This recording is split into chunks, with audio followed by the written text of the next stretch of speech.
Hola, buenas noches, con ustedes Manuel Fernández. Bienvenidos a mi canal de Historia Contemporánea. Hoy quiero hablarles de una batalla de la Segunda Guerra Mundial que es notable por el gran número de españoles que participaron en ella. Y digo gran número en proporción a las fuerzas participantes. Me refiero a la batalla de Bir Hakeim, que tuvo lugar en Libia, en el norte de África, en el año 1942. Bueno, no quiero quitarle a Francia el protagonismo de ser la nación que libró la batalla de Bir Hakeim.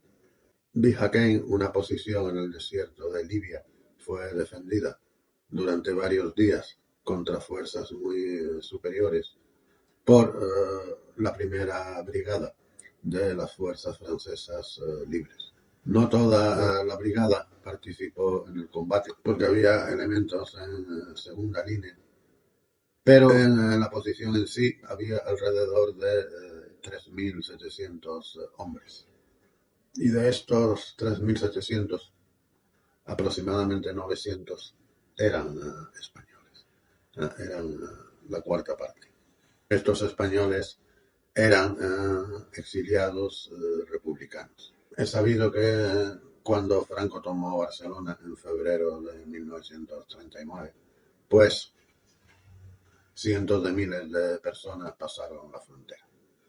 Y los que habían pertenecido al ejército republicano, pues fueron llevados a campos de internamiento. La posibilidad de salir de los campos de internamiento pues era pequeña. Esto fue así hasta septiembre de 1939, en que empezó la Segunda Guerra Mundial, y Francia se encontró en estado de guerra con Alemania. 3 meses después, la Unión Soviética invadió Finlandia. Y los ingleses y los franceses en un principio se mostraron dispuestos a ayudar a Finlandia. Los franceses en concreto, para esta campaña que nunca tuvo lugar, crearon un regimiento, o como ellos lo llamaron, una media brigada, la 13ª brigada de la Legión extranjera francesa. Y numerosos españoles pues vieron aquí una oportunidad de salir de su vida miserable en los campos de internamiento y al mismo tiempo continuar la lucha contra el fascismo a la que ellos se habían dedicado, y por otro lado de vengarse de los alemanes que tanto habían contribuido a la victoria de su enemigo Franco en la guerra civil. Esta media brigada finalmente recibió su bautizo de fuego en Noruega, en Narvik, cuando los ingleses y franceses intentaron intervenir en Noruega, adelantarse a una operación alemana que ellos habían previsto. La campaña de Noruega no tuvo éxito. La 13ª media brigada de la Legión fue repatriada a Londres, fue repatriada a Inglaterra, y en Inglaterra le sorprendió la capitulación de Francia. Entonces, esta unidad fue la primera unidad militar que declaró su lealtad a la Francia libre. Tras la capitulación de Francia, los ingleses y los alemanes continuaron combatiendo, y el principal teatro de operaciones en el que lo hicieron fue el norte de África. En el norte de África, el Afrika Korps alemán, al mando del general Rommel, más sus aliados italianos, se enfrentaban al 8º ejército británico, que en el tiempo que nos ocupa, era la primavera, el verano de 1942, estaba al mando del general Richmond. La guerra en el desierto, el mariscal Montgomery la definió en una ocasión como un péndulo. Este péndulo se movía en función de la longitud de la línea de aprovisionamiento de los ejércitos. Si los alemanes avanzaban por Cirenaica hasta Egipto, entonces estaban en el extremo de una línea de aprovisionamiento muy larga que venía desde Trípoli.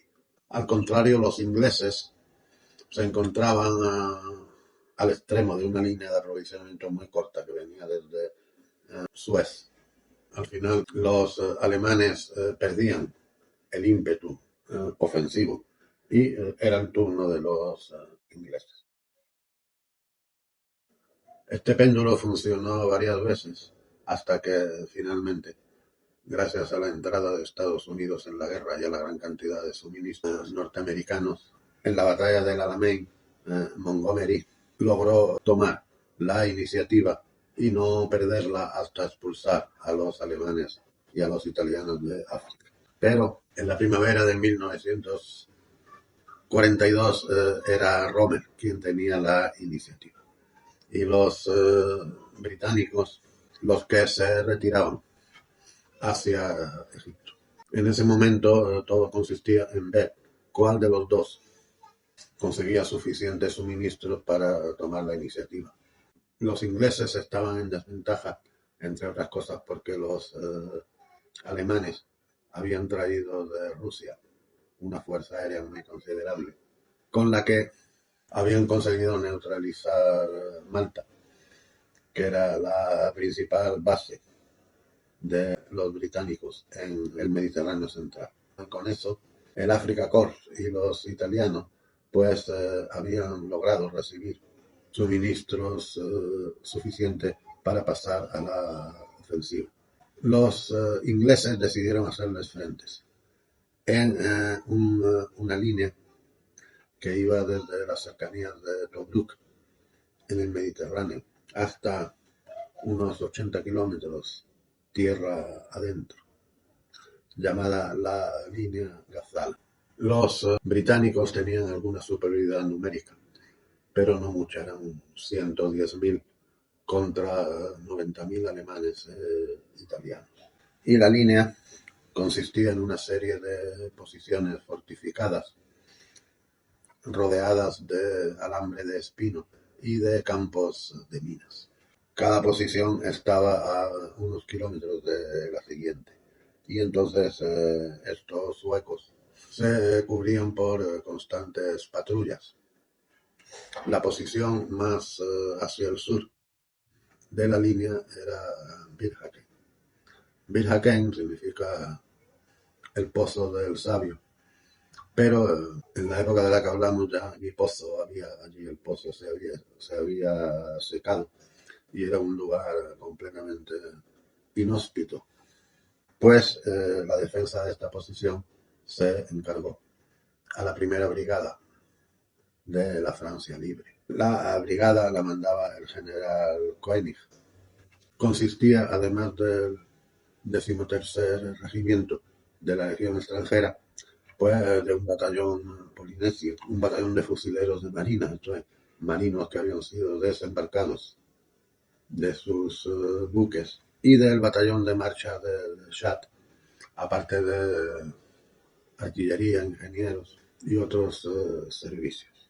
En la artillería había españoles, en el batallón de marcha del Chad había españoles, sobre todo en la 13ª brigada pues había muchos españoles.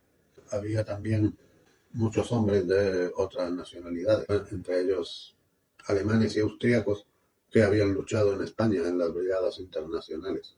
Y cuando Franco perdió la guerra, pues no tenían ninguna patria a la que volver. Había sudamericanos, polinesios, de Tahití, Nueva Caledonia. Había muchos africanos.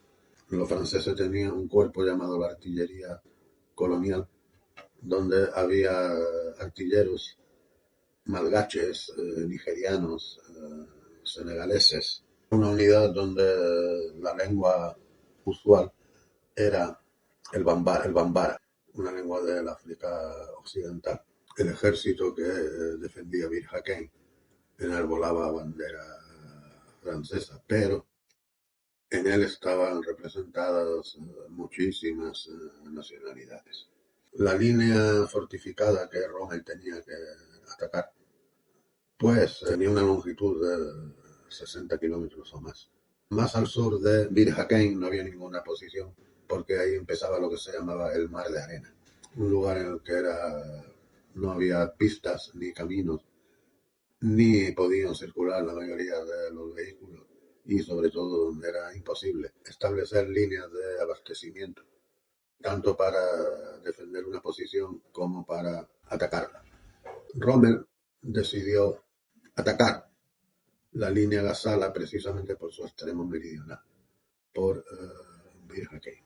Por supuesto, tuvo que montar una serie de fintas para que los británicos no supiesen que el punto donde debía conseguir la ruptura era ese. El primer día, la mayoría de las fuerzas atacantes rodeó la posición de Bir Hakeim y continuó hacia la retaguardia para desorganizar por completo las líneas de suministro. Y solamente la división acorazada italiana Littorio atacó Bir Hakeim. La división tendría unos 80 tanques y perdió más de 30 solamente para abrirse camino en los campos de minas. 10 o 12 tanques consiguieron entrar dentro de la posición británica. Estos 10 o 12 tanques pues eran suficientes para sembrar el desorden, hacer cundir el pánico y conquistar la posición. Bien, es verdad que se trataba de tanques de calidad muy mediocre, por decirlo suavemente. No eran los Panzer alemanes ni los tanques de que disponían en aquella época los británicos. Entonces, hubo un momento en el que parecía que la posición estaba perdida y fue salvada por la sangre fría de un jefe de pieza llamado Juan Carlos Artola, que era natural de San Sebastián.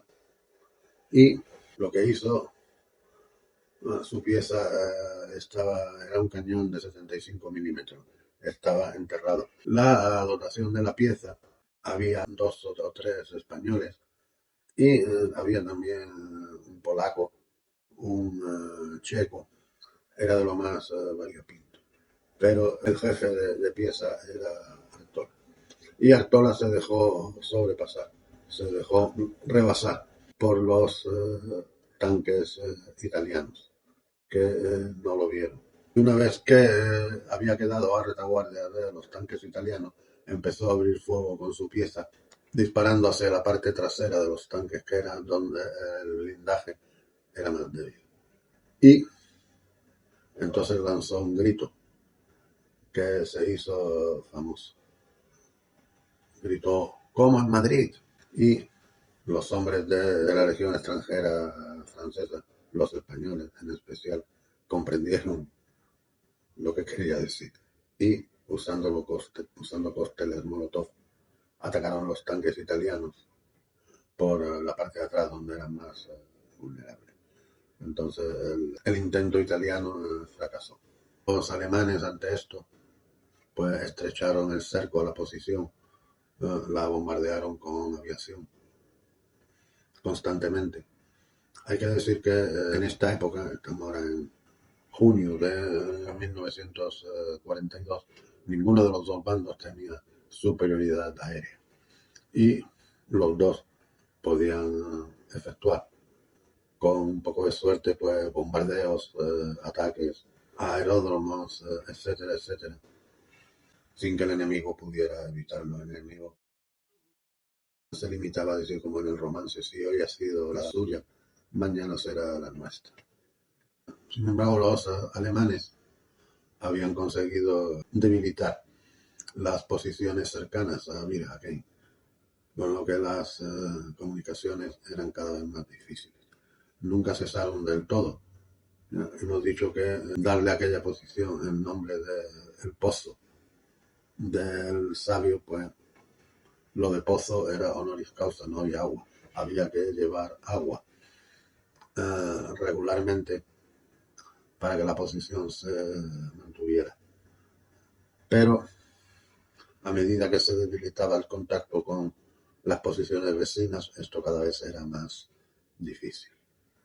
Y por fin se dio orden de evacuar la posición. No había vehículos suficientes dentro de la posición, pues se organizó una cita en las proximidades con vehículos que tenían que venir para evacuar a la guarnición. No todos lo lograron. Alrededor de 100 muertos, pues hubo como 800 hombres que fueron hechos prisioneros.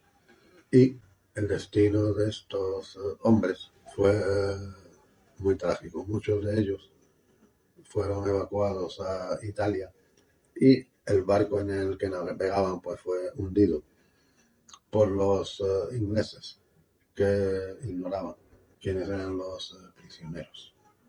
Y hubo unos 300 muertos y casi 200 pues eran españoles. Un español al que le hemos podido seguir el rastro, que sí sobrevivió a la batalla de Virjaquén, fue un alicantino llamado Enrique Marco Nadal. Este hombre era militante de la CNT y cuando Franco entró en España pues lo capturó. Sus compañeros lograron sacarlo de la cárcel con una orden de libertad falsificada.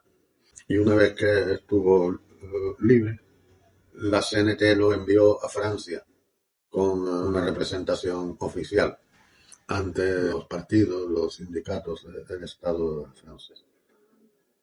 Sin embargo, los franceses lo capturaron y, como a muchos españoles que estaban presos en la época, se le ofreció la oportunidad de salir de su triste situación alistándose en la Legión extranjera. Y a este lo enviaron al Chad.